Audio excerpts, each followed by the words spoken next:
Wes and Katie Jones enjoy the beautiful scenery near their home in Arvada, Colorado.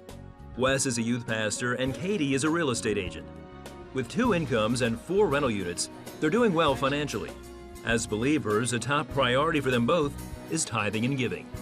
There's always just the confidence in my mind that knowing that Katie and I are going to give joyfully, and we will continue to give joyfully. Katie entered the marriage with $40,000 in student loans. Both believed God wanted them to pay it down quickly.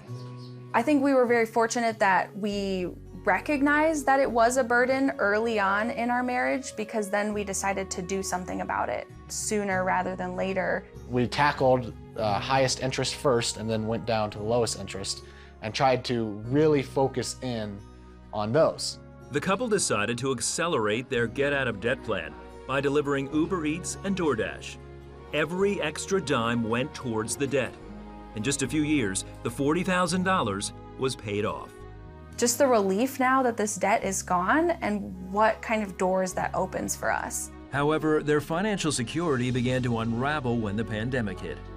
Katie's income diminished when the state of Colorado closed down real estate showings. Then 2 tenants lost their jobs and couldn't pay rent. Now the couple was forced to dip into their savings each month to pay the rental property's mortgages. After 6 months, the pressure took its toll.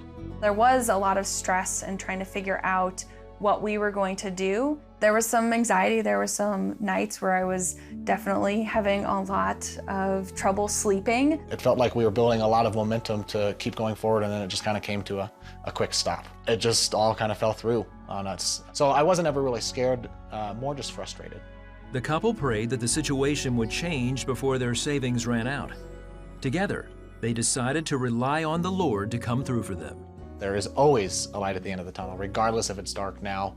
God is always there, and He is the light. We just need to trust Him that He's going to get us through this, and it might not look exactly like how we want it to, but we're going to end up okay on the other side, no matter what happens. Wes and Katie agreed to continue tithing and giving, regardless of the state of their finances.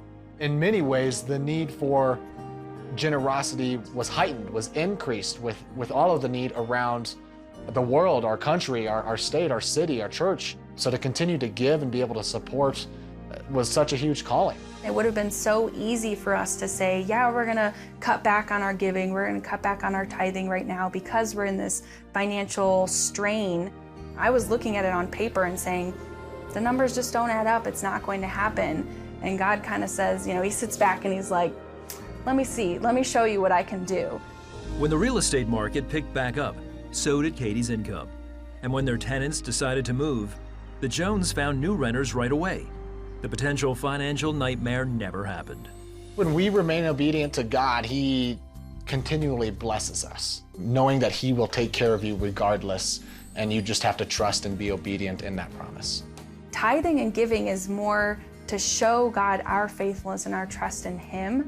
God can provide for you. God can do immensely more than you can ever imagine if you trust Him, if you come to Him, if you seek Him first.